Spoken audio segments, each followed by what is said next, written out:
The 2023 SRX schedule has been officially revealed. FedEx's future in NASCAR could be in question past 2023, and a lot of other stories discussed here in today's episode. What's going on, guys? It's Daniel, and welcome back to our video. We got a ton of NASCAR and other motorsports stories discussed here today on the channel. Let's go ahead and just jump straight into those really quickly. We're going to start by talking about the Jesse Reese Foundation. As it was announced yesterday that the Jesse Reese Foundation will sponsor Corey LaJoie for 6 races in 2023. A really good foundation with the Jesse Reese Foundation that they're going to sponsor Corey LaJoie in 2023. Excited to see a new sponsor coming into the sport. Really exciting news for sure. If you're a fan of that, you've got to be a fan of that for sure. And really exciting to see that the Jesse Reese Foundation will sponsor Corey LaJoie for 6 races.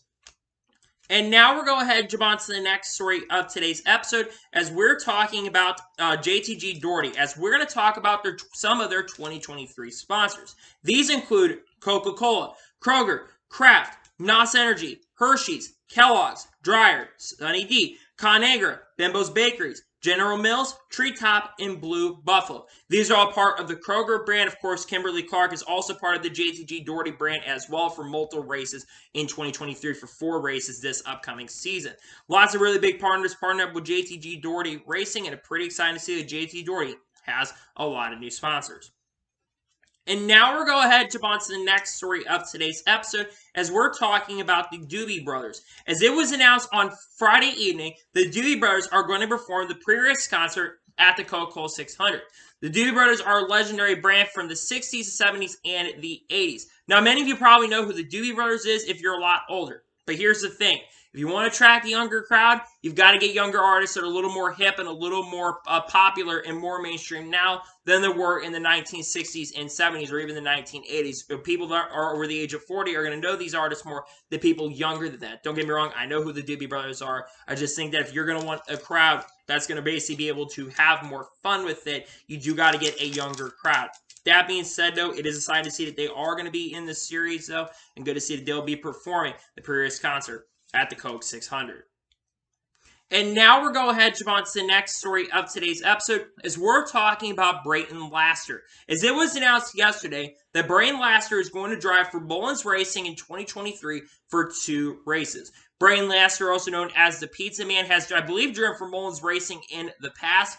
So it's good to see that he's getting an opportunity to continue driving for the team for 2 races in 2023. Braden is a very talented driver who I think could one day do a lot of great things in this sport and a very good personality as well, especially he's got a really fun social media. If you check his social media out, I think it's a really fun social media. Excited to see that Braden's getting some starts and excited to see that he will race in a couple races with M&Ms Racing in 2023. And now we're going to go ahead and jump on to the next story of today's episode as we're talking about Josh Bilicki. Now, Josh Bilicki was being interviewed with my good buddy Casey Campbell 2 days ago, and Josh Bilicki has some big plans for 2023. According to Casey, he says that Josh Bilicki is planning to do a dirt race in January and also is going to be doing an NASCAR ice race in January as well. I think many of us know what that NASCAR ice race is going to be, that race in Europe that's going to be taking place, I think, up in Finland, if I'm not mistaken. So that is going to be one of the things he's going to be doing. In addition to that, Josh Bilicki is planning to make some select Xfinity Series starts in 2023. My guess is going to be with Alpha Prime Racing because he's driven for Alpha Prime Racing in the past. So I would think that if he makes some starts, it's going to be with Alpha Prime Racing. We'll talk about them here in not so far down the road, but good to see the Bilicki's making some select Xfinity Series starts. It's very exciting for sure, and glad to see he will have an opportunity to make some starts in 2023 in the Xfinity Series as well. And now we're going to go ahead and jump on to the next story of today's episode as we're talking about 3F Racing. Now, there's an article that was written up by motorsports.com yesterday. I think it was Jim Utter who wrote this article. And he says that 3F Racing, of course, will be entering NASCAR in 2023. There are some interesting things from this article. First, they're looking to debut at Atlanta Motor Speedway. So it sounds like 3F Racing will not be entering in the 2023 Daytona 500. I'm not surprised because they probably weren't going to have the pace and speed, but they will be likely making their debut at Atlanta, and the goal is to run 6-8 races in 2023. They also mentioned that Ryan Vargas and Christopher Tate and Ryan Vargas are 2 drivers they have their eyes on. Christopher Tate, who is actually a development driver for 3F Racing, and Ryan Vargas, who does not have a ride currently set at this moment for 2023. Obviously, they are looking, though, at having experienced drivers that will drive behind the wheel of these 3F racing organizations. So maybe Justin Allgaier, who does have some Cup Series experience, would probably be a driver I would think that they're probably going to be going after. I don't really know at this point, but when it comes to 3F racing, you do have to be excited that there's a new team on the grid. There's also rumors that they bought up the NY Racing part, so it sounds like NY Racing could be out of the sport completely, though that is not confirmed. But there's rumors and rumors that they bought the NY Racing equipment as well. There's some really exciting stuff going on with 3F Racing, and glad to see that there's a new Cup Series team, a German team nonetheless, entering the sport. Really exciting for sure, and very happy to see that 3F Racing will be entering the NASCAR Cup Series in 2023. And now we're going to go ahead and jump on to the next story of today's episode, as we're going to talk about Daytona Schedule. Now, there's been a lot of tentative schedules that have been released by Bob Pockers, but Bob Pockers showed an early tentative schedule of the Daytona weekend. And according to what he has, it says that there is going to be no practice before the duels. Now, there'll be practice after the duels on the Friday after with 2 practice sessions, but there's going to be no practice before the duels. I'm going to be honest with you guys. This is a little disappointing because there is going to be no practice before the duels. I remember when Daytona Speedways used to actually be a Speedways and used to be this major culminative event. But over the last couple of years, they have been taking more and more away from Daytona Speedways. And honestly, it is really, really disappointing. And I'm not happy about this. They're going to be jumping these guys straight in. I understand that they want to save the team's money, and with basically them not doing as much testing nowadays, it isn't a surprise they're taking away, but it is very disappointing to see that they're taking away from Daytona Speedways because they took away the Clash, which is understandable, by the way, because the race was losing its flair, and I think moving into the LA Coliseum actually made a lot of sense to keep the Clash relevant. Honestly, it really got the Clash being relevant once again. But I am a little disappointed that they are taking more away from Daytona and taking away from the Speedweeks weekend. I think that they should have had at least some practice for that weekend before the race. Well, not for the race, but before the duels, in my opinion. We shouldn't be jumping these guys straight in. And it gives some of these smaller teams a disadvantage as well. So it's a little disappointing that there's going to be no practice before the duels. It can change, don't get me wrong. But I'm a little disappointed nonetheless. It sounds like there's not going to be any sort of practice before the duels here in 2023. Pretty disappointing. And now we're going to go ahead and jump on to the next story of today's episode, is we're talking about Hailie Deegan. Now, we've talked about Hailie Deegan a lot on this channel over the last few days, and Bob Pockers wrote up an article about Hailie Deegan talking about her performance at ThorSport and what her expectations are for her. Obviously, Hailie Deegan is going to be driving full-time for ThorSport Racing in the NASCAR Craftsman Truck Series in 2023, driving the number 13 truck. Hailie Deegan will have her best equipment she's ever had in the NASCAR Craftsman Truck Series as she's driven for DJR Racing, which is now Tricon Garage. That team has struggled for the last years outside of Ryan Preece. ThorSport Racing is a championship caliber team, and she is going to be expected to run very, very well. So what are the expectations for her? Well, her expectations are going to be a lot higher because she is going to be in a championship caliber truck going into 2023. She's going to be a truck that has been able to win championships. Ben Rose won a championship in 2021. Matt Crafton's won a couple championships. And this is a very fast team that had 2 of their drivers make the championship for this past season, with Ty Majeski in the 66. And then, of course, you had Ben Rose in the 99. You also have the fact that we have seen Ford win a championship recently with Zane Smith in the 38 for Front Row Motorsports. Hailie Deegan is going to be expected to perform at a solid level, but I think her goals are to win a race. I think that'd be a really good goal for her, and try to make the playoffs. That's probably what her goals are, and she wants to definitely win and become the first female to win in NASCAR's top 3 divisions, which I think would be a really good goal for her going into 2023. She's got some really high goals and really high ambitions, and honestly, I'm wishing her the best of luck going into 2023, and we'll see how she does in 2023 with ThorSport Racing.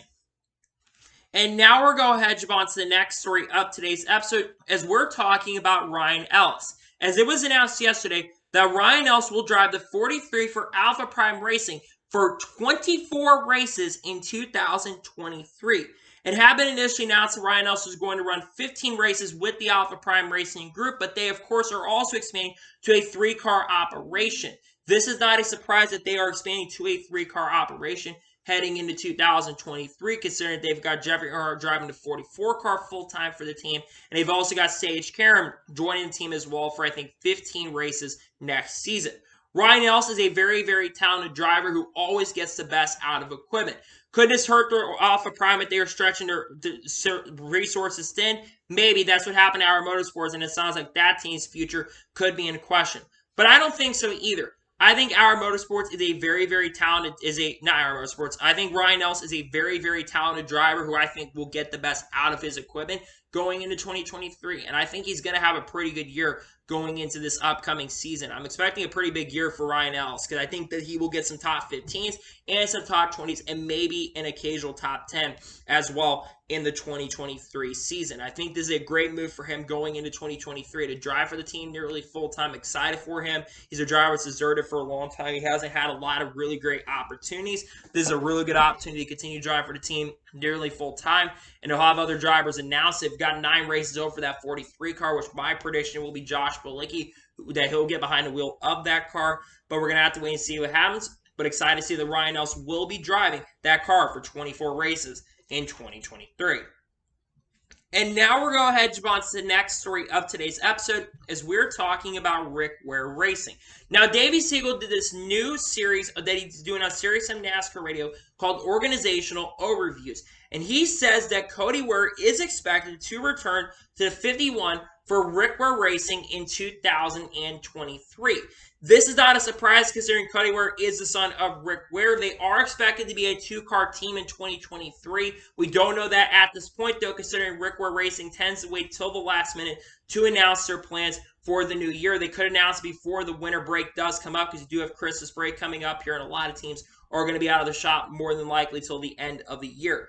But at this point, Cody Ware is expected to return to the 51 car, which Cody Ware did have a pretty big improvement in 2000. And let's be honest, Cody Ware did have a pretty big improvement in 2022 from basically 2021 to 2022. Had like a 2.5 position average gain. And I think Cody Ware could have a little bit of a gain going into 2023. I think if you're Rick Ware Racing, you're going to have to try to improve. They're going to be getting their pickers from front row, and obviously they're going to have an alliance with RFK going into 2023 as well. Hopefully Rick Ware Racing can take those next steps to become a better team, but I'm not sure if they're going to do that. We're just going to have to wait and see what happens there. Hopefully Rick Ware Racing can improve, and we'll see what Cody Ware can do in 2023 with the Rick Ware Racing group.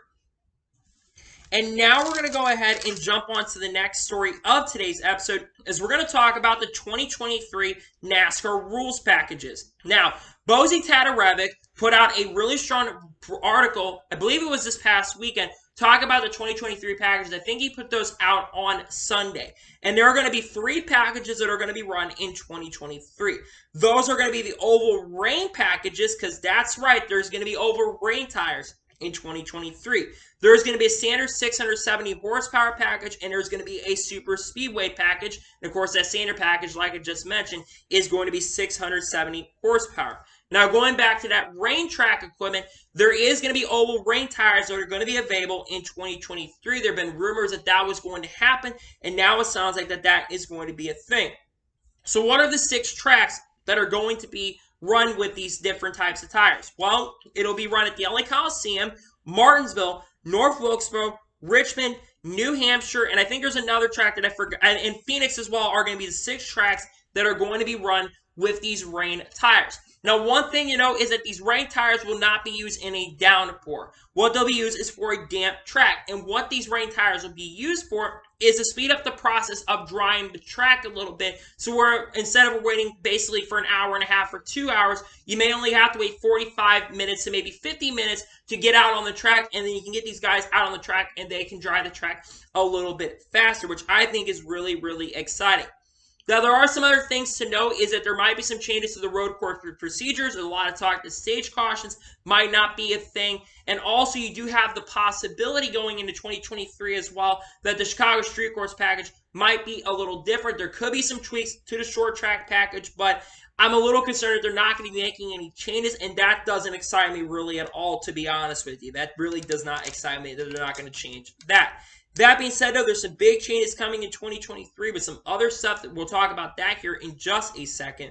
But the 2023 NASCAR rules package, There's going to be some changes to the schedule and some other things. And honestly, you got to be excited if you're a fan with some of these changes that they're going to bring over rain tires. I think it's a good thing and a good addition that they are going to be bringing over rain tires. It's exciting to see. And for the record, it's not being used for a downpour. It'd be fun to see them go in a downpour, though. But it's meant for use in damp conditions and get rid of all the standing water before they go on track. But it's exciting to see that they are looking to do this in 2023. And now we're going to head on to the next story of today's episode, as we're going to talk about the upcoming next TV deal. Now, John Arwen, who does a lot of stuff when it comes to TV, he put out a ton of predictions for upcoming TV deals. And John Arwen, who works at Sports Business Journal, predicts that Fox and NBC are going to win the next TV deal, with both of them renewing the next TV deal coming up in 2025. In addition, he expects it to be program heavy, where it's going to be mainly on TV, but he says that some races are going to be on Peacock for NBC. Now, he did not completely say Cup or Xfinity. He didn't really go exactly which series, but when I hear that they may put some races exclusively on Peacock, I think about the fact that they may put some Cup races exclusively on Peacock. I think this would be a really, really bad decision and a really bad call if they go ahead and decide to put some of the races on Peacock, and here is why. Peacock does not have the reach currently at the moment right now to sustain that. Now, a couple years down the road, it may have enough of an income to sustain, but I don't think right now they have enough of an income, enough people watching the network, and enough of the streaming service to where they can sustain an income. My suggestion is that while maybe they also put Xfinity Series race on there, and that would also not be a great call for sponsors, because again, teams have been really frustrated with sponsors as of recently, and we already know right now their teams are really frustrated currently at the moment. We're going to talk about a sponsor that could leave here at the end of this episode. But you think about this next TV deal, and again, it's very important as well how big this deal is going to be. Again, this is just a rumor currently. It's just a prediction, because John Arwen definitely knows some stuff that's going on behind the scenes currently at the moment. But that being said, if you put races exclusively on Peacock, you're going to have more sponsors leave, and you're potentially going to have a boycott or potentially a split that's going to happen, because the teams and drivers are going to get frustrated. So that's something definitely to watch going down the road when it comes to the streaming battle. Is there going to be races put exclusively on Peacock? And hopefully that they're not going to do that. That would be a really bad decision in my opinion. But not only that, I think it would be a really, really bad call if they were to do that. I just don't think that would be a really good decision, and it would be a really, really bad call in my honest opinion. So we'll have to wait and see what happens in regards to this. But it sounds like we could see some races exclusively on streaming, and I think that would be a really bad decision and a really bad call in my honest opinion. And now we're going to head on to the next story of today's episode, as we're talking about Julio Castroneves. Now, over the last couple weeks, there's been some rumors and rumors about Julio Castroneves and potentially him running the 2023 Daytona 500. Now, according to Austin Kaninsky from Sportsnet, who put out an article on Friday evening that didn't get as much traction as I thought it would get, basically, Julio Castroneves apparently has a really good chance to run the 2023 Daytona 500 with the Money Team Racing. Now, there are two teams that are currently in the running to potentially have Julio Castroneves run. The first one is the Money Team Racing, which would be the number 50 car. The other one is the number 91, Project 91 car for Trackhouse Racing. Now, Bob Pockers did say that there is still a possibility and an option for them to run the Project 91 car, which would be the better option than the Money Team car. But it sounds like right now they might be going another direction in regards to the Project 91 entry. Now we get back to the Money Team Racing. We have heard, and we know about a week or two ago, that there was some talk that the Money Team is looking to expand their schedule going into 2023 and running most of the races that they're going to run with Connor Daly. But they did mention that they've had conversations with Julio Castroneves. It's also noted that Julio may end up having a sponsor and might have already had a sponsor set for 2023 if he does decide to run the Daytona 500. Now, let's talk about the Money Team Racing. The Money Team Racing is not the fastest organization in the world.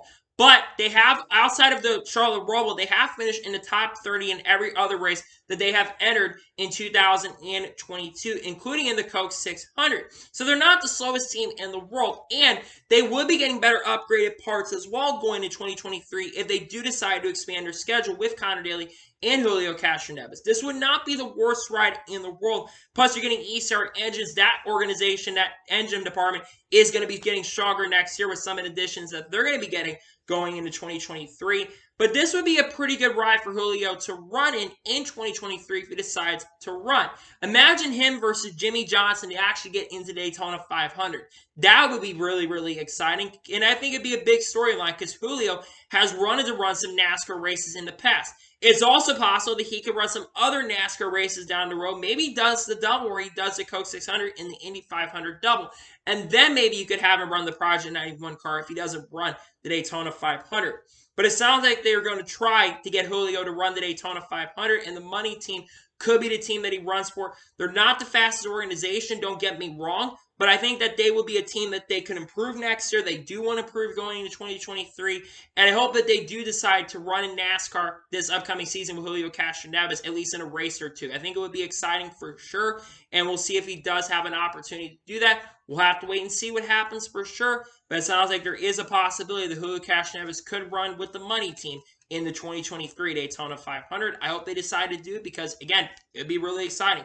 Just think about this. 4-time Indy 500 winner, Julio Castroneves, running the Daytona 500.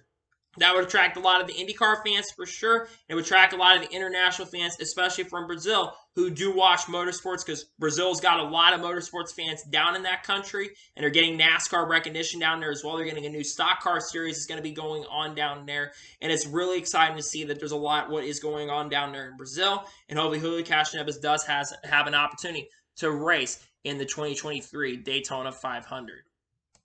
And now we're going to jump on to the next major story of today's episode as we're talking about FedEx. Now, obviously, there's been a lot of talk about FedEx in the future of them in NASCAR over the last few weeks. But yesterday, Adam Stern reported on a pretty big development that's come out in the last couple days.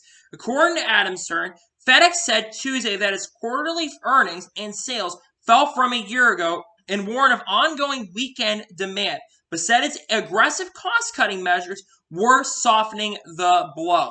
When I hear that kind of stuff, that is not really, really good news, especially for the future of NASCAR. Now, why is this kind of a big deal, and why do I think this needs to be talked about? Well, if you've been paying attention, Denny Hamlin and FedEx are currently under a contract year with Joe Gibbs Racing. So 2023 is the last year in Denny Hamlin's current contract. It's been come to light, and another big reason why I think this is being talked about a little more is we remember last year with M&Ms. M&Ms left NASCAR. Now, one thing that's a little different about M&Ms and FedEx is that M&Ms actually informed Joe Gibbs Racing, I think about a year and a half prior to when this whole thing kind of started, that they were going to be leaving Joe Gibbs Racing. FedEx at this point has not currently at this point informed Joe Gibbs Racing that they are leaving at this point. So there still is a possibility that FedEx could return after 2023 and Denny Hamlin could return to the team. But I am starting to get a little bit concerned. I'm starting to get flashbacks to what happened at M&M's this past year. So I'm starting to get some flashbacks, and it is very concerning that we may not only see one big Joe Gibbs Racing sponsor, that being M&M's, leave, because that's what happened with Kyle Busch, and it cost Kyle Busch to leave Joe Gibbs Racing, go over and drive for Richard Childress Racing, which was a really, really big deal, one of the biggest silly season stories, Kyle Busch going over to Richard Childress Racing. But now you have the possibility of not only losing FedEx, but also losing Denny Hamlin from driving at Joe Gibbs Racing. If FedEx leaves Joe Gibbs Racing, Denny Hamlin is going to be out of Joe Gibbs Racing. There's no way Denny Hamlin is going to stay. But here's the difference for Denny Hamlin fans. You don't have to be as concerned because Denny Hamlin does have a team to fall back on. If Denny Hamlin does leave Joe Gibbs Racing, he'll just go drive for his own team, being 2311 Racing, and will drive a third 2311 Racing car. And probably will take the number 11 with him, considering that number he wants to keep with him, I would assume. He would probably take the number 11 with him. But this is definitely a story that we're going to have to follow as time goes on, because this is a big deal. Because if Joe Gibbs Racing loses FedEx, because here's the thing, Joe Gibbs Racing could have all their team from 2020 gone. Because remember, in 2020, they had Eric Jones, Kyle Busch, Denny Hamlin, Martin Truex Jr. It's very possible that not only are they going to lose one driver at the end of this year, but they're going to lose two drivers at the end of this year because Martin Truex Jr. is also under a contract year at the end of this year, and Martin Truex Jr. is really a year-by-year basis, and we really don't know what Martin Truex Jr. plans are going to be past 2023. So it's very possible we may end up seeing both Hamlin and Martin Truex Jr. leave. If they both end up leaving, you're going to have a really young team at Joe Gibbs Racing, so you're going to have to get some veteran presence over there. Granted, by the end of 2023, Cristobal would have been in the NASCAR for, I think, 3 or 4 years now. This will be his 4th year in the Cup Series. But will he improve? Who knows? And he'll be around 30 years old. Ty Gibbs is going to be a rookie in 2023. And he's going to have a lot of pressure on himself to perform in 2023. And honestly, I'm not sure how he's going to perform going into the 2023 season because I don't think he'll make the playoffs. And then you have some other drivers at lower series. You do have John Hunter Nemechek, who does have a lot of Cup Series experience. So you could replace Denny Hamlin or Martin Truex Jr. But John Hunter Nemechek, again, he'll be a younger driver. You got to get veteran presence over there because I feel like if they don't get some veterans over there at that team, if they end up losing Denny Hamlin and Martin Truex Jr., that could be a really big issue for the team, and they're going to need some of that younger, they're going to need some veteran presence. The best case scenario for Joe Gibbs Racing is if they can keep both Denny Hamlin and Martin Truex Jr. The worst case scenario, which could end up happening, is both Denny Hamlin and Martin Truex Jr. leaving, and that would be really, really bad for Joe Gibbs Racing. And honestly, I'm expecting JGR to have a little bit of a down year even in 2023 because of some of the changes they made at Joe Gibbs Racing. And there's a lot of toxicity going on. Plus, Denny Hamlin, after Marzo, made some really, really just not some great tweets about what happened with Ty Gibbs, basically saying he misses JD. And there's a lot of tension that's been going on with Joe Gibbs Racing over the last year. So this isn't good news for Joe Gibbs Racing fans. That's all I'm going to say, that this isn't good news, and honestly, if you're a Joe Gibbs Racing fan, you definitely should be concerned. Hopefully there's a way they can resolve this and FedEx can return, but I am a little bit concerned about the possibility of them losing FedEx. That would be really, really bad for them, and hopefully they can get this resolved so FedEx can stay with Joe Gibbs Racing, but it sounds like there is a possibility that FedEx could leave NASCAR, and it's not good news, and FedEx's future in NASCAR could be uncertain past 2023. We'll see what happens, but it sounds like that there's some not so good things, and there's a lot of tension building around FedEx currently at the moment. And now we're going to go ahead and jump on to the final major story of today's episode as we're talking about the SRX. As the 2023 SRX schedule has been officially revealed, and there are some big changes coming with the SRX schedule. The SRX course will be a 6-race schedule like it's been for the last 2 years, and we now know what 6 races are going to be. So the season is going to kick off at Stafford Speedway on July 13th. That race has been on the SRX schedule, I think, every single year since the first year. So Stafford is a really, really big hot commodity and brings a lot of fans out. Not surprised that that track is coming back. After that, the next week, which is on a Thursday night, of course, we'll be going to the Thunder Road Bowl on July 20th. A little bit of history about that. The Thunder Road Bowl is owned by Ken Squire. Ken Squire, one of the legendary commentators, one of the greatest commentators of all time, and NASCAR Hall of Famer as well. Thunder Road will get added to the schedule. The next week, on July 27th, we'll be racing at the Motor Mile, which is in Virginia, a very popular track as well. That track will be going on the schedule. And then the next week, we'll be heading to Michigan on August the 3rd. That will be during, I believe, the NASCAR weekend at Michigan as well, with ARCA and NASCAR and Xfinity and all the other series will be racing on that weekend in there. So you might see some NASCAR drivers race during the Berlin weekend. After that, on August 10th, we'll be racing at Eldora Speedway, and then the final race is going to take place at Lucas Oil Speedway, which is Indianapolis Raceway Park, on August 17th. Overall, I think this is actually a really, really solid schedule, and I love it. They are going to new tracks.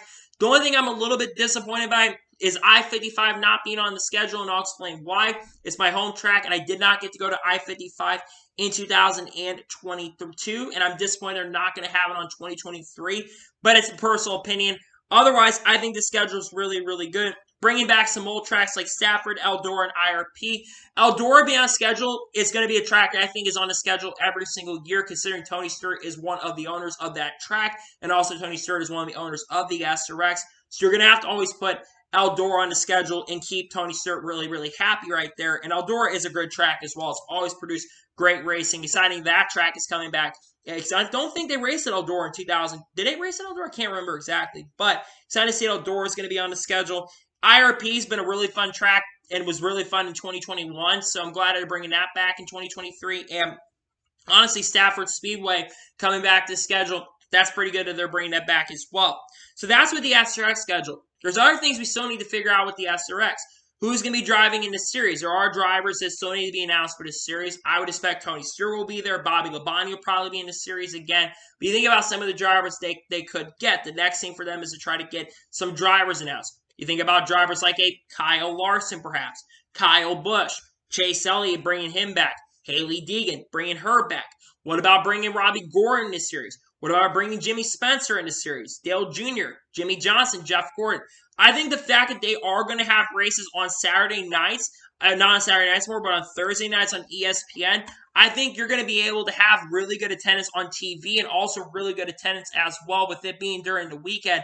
Bringing Thursday Night Thunder back is so exciting and so really cool to see. And just it's exciting to see the SRX schedule has got so much excitement around itself. Again, it's such a great series and a fun series to watch every single week, and I cannot wait to see what's in store for the SRX. There's a lot of stuff to be announced around the SRX as we get closer. It's starting a little bit later than normal. Usually it's starting in the middle of June. It's starting in late. It's starting in the middle of July and going to early August, which I think is really exciting for the SRX. So I'm excited for sure around the SRX. There's a lot of excitement and a lot of great things building around it, and I cannot wait for the 2023 SRX season to get started. Very, very excited, and I cannot wait for the 2023 SRX season to start. I hope maybe we'll see me in an SRX race. Who knows at this point if things improve my personal life? Who knows if I'll be at an SRX race? But exciting SRX schedule going into 2023. So that is for today's NASCAR news and motorsports news video. I want to thank you guys for watching. Please like and subscribe to the channel, notifications on, to be notified when a video does go live on my channel. Follow me on Twitter, Facebook, and Instagram, and support me on Patreon as well. Links are below over that, and comment your thoughts on today's video. What are your thoughts about the SRX schedule for 2023, and what race do you think you're going to be going to in 2023 for the SRX? Let me know in the comments below. And what are your thoughts about FedEx's future and some other NASCAR stories discussed here today on the channel? Let me know in the comments below. Tomorrow on my channel, we talk about all the drivers and the full-time drivers where I think they're going to finish in the Cup Series points in 2023. All the ones that have been confirmed, I should say. And then Friday, we may have a NASCAR news video. We'll have to wait and see. And then that's going to be it for a couple days because I'm going to be taking off on Christmas Eve and Christmas Day. Got a lot of content on the way though after that as we close out 2022 and get ready for 2023. So anyway, like I said, I want to thank you guys for watching today's episode, and I'll see you guys next time for some more great, awesome NASCAR content and other motorsports content on the channel like this. Take care, everybody.